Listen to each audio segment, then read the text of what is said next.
എന്റെ കലിപ്പൻ. രചന ഫർസാന ഫർസു. അവതരണം ഷാഹുൽ മലയിൽ. എഡിറ്റിംഗ് ഷെരീജ് പൂനൂർ. റിയ, ഡോറാറ് അടച്ചേക്കുവാണല്ലോ. എവിടെ? ഞാൻ ഡോറ് തുറക്കാൻ നോക്കി, പക്ഷെ ലോക്കാണ്. ഹലോ. ഞാൻ കുറെ വാതിൽ മുട്ടി, പുറത്താരുമില്ല.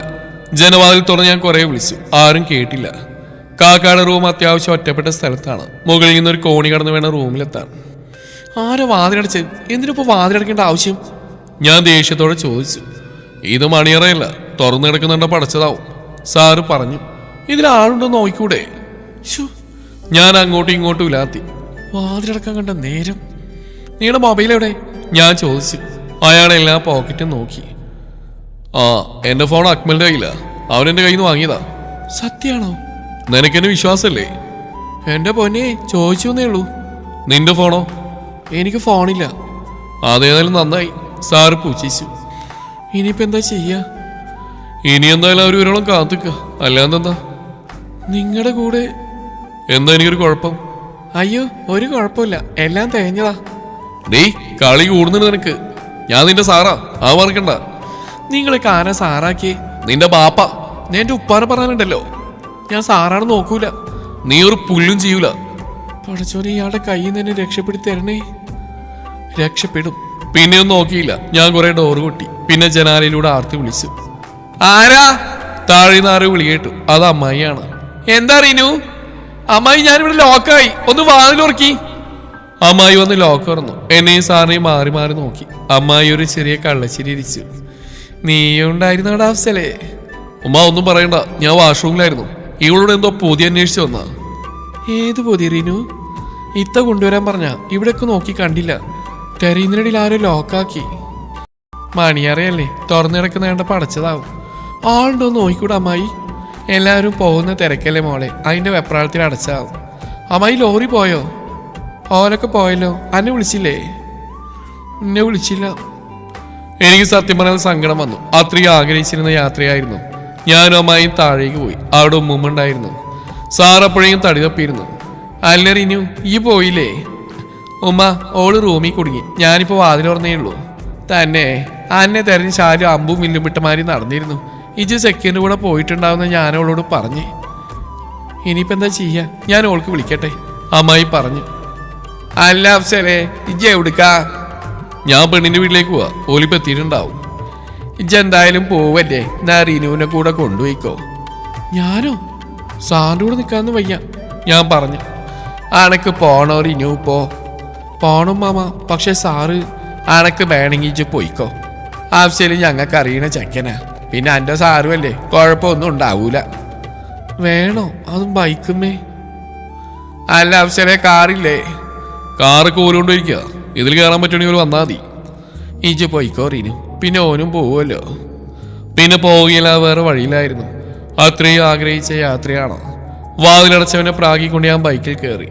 നിശബ്ദം നിറഞ്ഞ യാത്ര. ആഹാ, പക്ക ബോറ്. ഞാൻ പരമാവധി സാറിനെ തൊടാൻ നോക്കി. കുറെ ദൂരം ഉണ്ടാവണമെന്ന് ഞാൻ ആഗ്രഹിച്ചതായിരുന്നു. പക്ഷെ അത് വലിയ തെറ്റായി പോയെന്ന് തോന്നി. എന്റെ മനസ്സ് മുഴുവൻ വേഗം എത്തണേന്നായിരുന്നു. നിങ്ങൾക്ക് നേരെ ഓടിക്കാൻ അറിയില്ലേ? ഇപ്പൊ ഞാൻ വീണേനി. അതെ, എന്റെ ഡ്രൈവിന് കുറ്റം പറയണ്ട. വലിയ അമ്പ കഴിഞ്ഞ്. പിന്നെ നീ പിടിക്കാത്ത എന്റെ കുഴപ്പമാണോ? ഞാൻ പിടിച്ചിരുന്നു. നിങ്ങളെ പിടിക്കാനുള്ള പ്ലാനല്ലേ? അയ്യോ, നീ പിടിച്ചിട്ട് എനിക്കെന്തിനാ? അതെ, അടുത്ത ഇതിലും വലിയ അമ്പ. വേണേ പിടിച്ചോ. താഴെ വീണ ഞാൻ ഉത്തരവാദിയാവൂല. ഞാൻ മെല്ലെ പിടിച്ചു. കാരണം താഴെ വീണാൽ ആലോചിക്കാനേ വയ്യ. എന്തേ, പേടിച്ചോ? എനിക്ക് ജീവനിൽ പേടിയുണ്ട്. അതിനോടെങ്കിലും പേടിയുണ്ടല്ലോ. ഞാൻ പിന്നെ മിണ്ടാൻ പോയില്ല. പോയാൽ എൻ്റെ കയ്യിൽ നിന്നായിരിക്കും അയാളുടെ മരണം. പിന്നെ കേസായി, കോടതിയായി, വയ്യ. യാത്രക്കിടയിൽ അയാൾ വണ്ടി നിർത്തി. എനിക്ക് വല്ലാതെ ദാഹിക്കുന്നു, നമുക്ക് വെള്ളം കുടിക്കാം. കരിമ്പ് ജ്യൂസ് അയാളെ ചൂണ്ടിക്കാട്ടി അയാൾ പറഞ്ഞു. ഹായ്, കരിമ്പ് ജ്യൂസ്. നോറിയ, കൺട്രോൾ. എനിക്കൊന്നും വേണ്ട, അവിടെ എത്തിയിട്ട് കുടിച്ചാൽ പോരെ. എന്തിനാ വെറുതെ നേരം വൈപ്പിക്കുന്നത്? മതി, പക്ഷേ കുറേ ദൂരമുണ്ട്. ഞാൻ കുടിച്ചിട്ട് വേഗം വരാം. നിനക്ക് വേണ്ടല്ലോ? അയ്യോ വേണ്ടായി, താൻ തന്നെ കുടിച്ചാൽ മതി. അയാൾ കരിമ്പ് ജ്യൂസ് കുടിക്കാനായി പോയി. അയാൾ ജ്യൂസ് കുടിക്കുന്ന നോക്കി ഞാൻ നിന്നു. വേണ്ടാന്ന് പറയണ്ടായിരുന്നു. അയാൾ കുടിക്കുന്ന കണ്ടപ്പോൾ എൻ്റെ വായിൽ വെള്ളമൂറി. അയാൾ എന്നെ നോക്കിയപ്പോൾ ഞാൻ മുഖം തിരിച്ചു. പിന്നെ ആർക്ക് വേണം അയാളുടെ ജ്യൂസ്? പെട്ടെന്ന് മുഖം തിരിച്ചപ്പോൾ അയാളെ കണ്ടു. പടച്ചോനെ, ടെക്സ്റ്റൈൽസ് ഒന്നും കണ്ടവൻ. അവന്റെ കൈ ഒടിഞ്ഞിരുന്നു, നെറ്റിയിൽ കെട്ടുണ്ട്.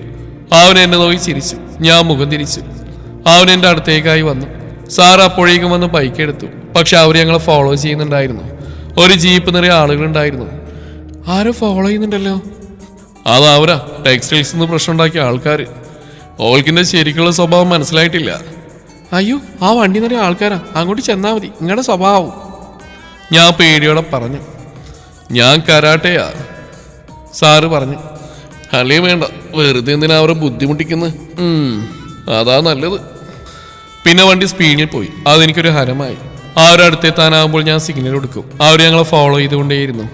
അവർ ഞങ്ങൾ ഓവർടേക്ക് ചെയ്യുന്ന ഉറപ്പായിരുന്നു. അതുകൊണ്ട് തന്നെ സാർ ഒരു ചെറിയ റോഡിലൂടെ വണ്ടി വിട്ടു. അത് ചെറിയൊരു വഴിയായിരുന്നു. അതിലൂടെ അവർക്ക് വരാൻ പറ്റില്ല. ഹാവു, രക്ഷപ്പെട്ടു. സാറ് കൊള്ളാം. വണ്ടി ഒരു സ്ഥലത്ത് നിന്നു. നിറയെ മരങ്ങൾ, പിന്നെ കാടും. ഇവിടെ നോക്കിയാൽ ദൂരെ മഞ്ഞുമലകൾ കാണാം.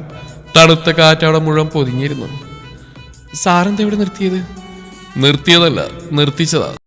ആര്? പെട്രോൾ കഴിഞ്ഞു. പെട്രോളില്ലാത്ത പാട്ട് വണ്ടിയായിട്ടാണോ വന്ന്? ഈ നേരത്താണോ ഇയാളുടെ കൂടെ വരാൻ തോന്നിയത്? നിന്നോടാരെങ്കിലും എൻ്റെ കൂടെ വരാൻ പറഞ്ഞോ? ഇത് എൻ്റെ വണ്ടിയല്ല.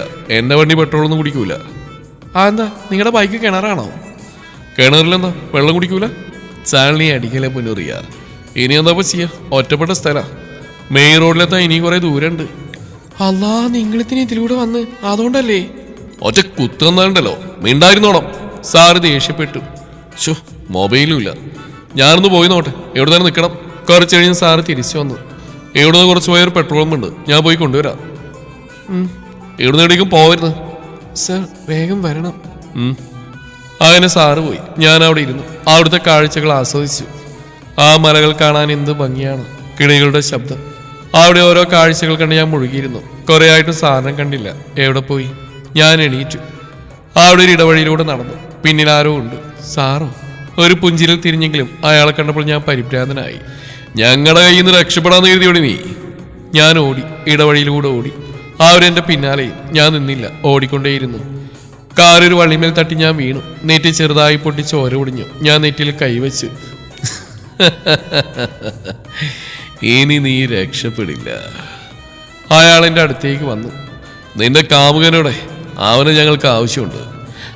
അത് സാരല്ല, അവൻ വരുവോളം നിന്നിൽ അഡ്ജസ്റ്റ് ചെയ്യാം. അങ്ങനെ അയാൾ എൻ്റെ അടുത്തേക്ക് വന്നു. ഞാൻ പുറകോട്ട് നീങ്ങി. നിങ്ങൾ പോയിക്കോടി, ഞാൻ കഴിഞ്ഞിട്ട് വിളിക്കാം. അയാളൊരു ക്രൂരമായ ചിരിയോടെ എന്നെ നോക്കി. ഒപ്പമുള്ള ആളുകൾ പോയി. നിന്നെ ഒറ്റ കിട്ടാൻ കാത്തുക്കായിരുന്നു ഞാൻ. കൂൾമാറിയുന്ന നിന്നെ നോട്ടോട്ടതാ. നീ അപ്പോൾ നിന്റെ കാമുകനെ കൊണ്ട് എന്നെ തല്ലിച്ചു. പിന്നെ എനിക്ക് വാശിയായി. ഇപ്പൊ ഈ കാട്ടിൽ വെച്ച്. അയാളിൻ്റെ അടുത്തേക്ക് എത്തും തോറും ഞാൻ ബാക്കിലേക്ക് നീങ്ങി. ഒരു വലിയ മരം എന്നെ തടഞ്ഞു. ഞാൻ അലറി. അയ്യോടി, ആര് വരാനാ? ഞാനും നീ മാത്രം. നീ സമ്മതിച്ച ഒരു പോറലും ഇല്ലാതെ. അയാളെന്റെ മുഖത്തെ കൈവച്ച് കവിളിൽ നുള്ളി. ദാ കിടക്കുന്ന അയാൾ നിലത്ത് അന്തം വിട്ട് നിൽക്കുകയായിരുന്നു ഞാൻ. ആരാ? നമ്മുടെ നായകൻ. നീ എന്ന പെണ്ണിനെ. സാർ അവന്റെ ഒടിഞ്ഞ കൈ പിരിച്ചു. അവൻ നിലവിളിച്ചു. സാർ ഇടി തുടങ്ങി. നിനക്ക് എന്റെ പെണ്ണിനെ തന്നെ കിട്ടിയുള്ളൂ അല്ലേ? എന്റെ പെണ്ണ്, എന്റെ പെണ്ണ്. അതെന്റെ നെഞ്ചിൽ വല്ലാണ്ട് തറച്ചു. ഞാൻ സാറിനെ തന്നെ നോക്കി നിന്നു. എന്റെ ഹൃദയം വല്ലാണ്ട് പിടച്ചു. എന്റെ നോട്ടം സാറിൽ നിന്നും മാറിയില്ല. അപ്പോഴേക്കും മറ്റു ഗുണ്ടകൾ വന്നു. അവരിലൊരാൾ എന്നെ പിടിച്ചു വലിച്ചു. സാർ അവനെ ചവിട്ടി. എന്നിട്ട് എന്നെ സാറിന്റെ ബാക്കിലാക്കി. ഞാൻ സാറിനെ തന്നെ നോക്കി നിന്നു. അവിടെ പല നിലവിളികളും കേട്ടു. ഒന്നിൽ ഞാൻ ശ്രദ്ധിച്ചില്ല. എന്തോ ഒരു ഇഷ്ടം തോന്നി. അങ്ങനെയൊന്നുമില്ല, എന്നാലും എന്തൊക്കെയോ. ഇനി മേലാൽ എന്നെ ഇവളെയും ശല്യം ചെയ്യാൻ വന്നാ. സാർ അവരെ താക്കീത് ചെയ്തു. അവര് പോയി.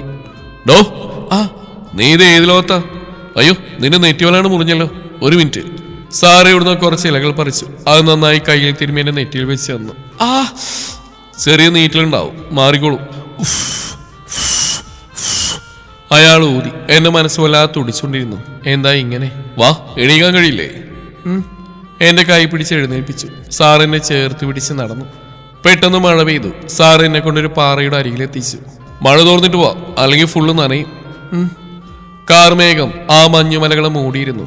തണുത്ത കാറ്റ് വീശി. മഴ പെയ്തുകൊണ്ടേയിരുന്നു. ഇതിപ്പോ കഴിയുന്നു തോന്നില്ല, ശക്തി കൂടിക്കൊണ്ടിരിക്കുക. നിനക്കെന്താ പറ്റി? എന്നെ മിണ്ടാട്ട് മുട്ടിയോ?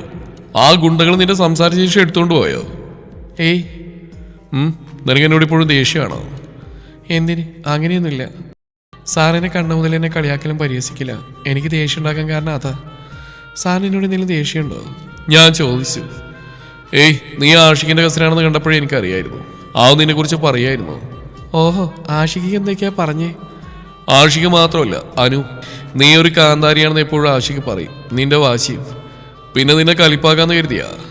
ആഷിഖാക്ക അനുവിന് വെച്ചിട്ടുണ്ട് ഞാൻ. എനിക്ക് നിന്നോട് ദേഷ്യമൊന്നുമില്ലടി. അപ്പൊ ഫ്രണ്ട്സ്? യാ. പിന്നെ ഓരോ കാര്യങ്ങൾ സംസാരിച്ചു. മഴ തോർന്നു, വാ പോവാ. അങ്ങനെ യാത്ര ചെയ്തുകൊണ്ടിരുന്നു. അതിനോടൊപ്പം സംസാരവും. സാറിനെ പേടിച്ച് ഞാൻ നേരത്തെ എണീക്കാൻ തുടങ്ങി, അറിയോ? അപ്പൊ നിനങ്ങനെ പേടിയുണ്ടായിരുന്നല്ലേ?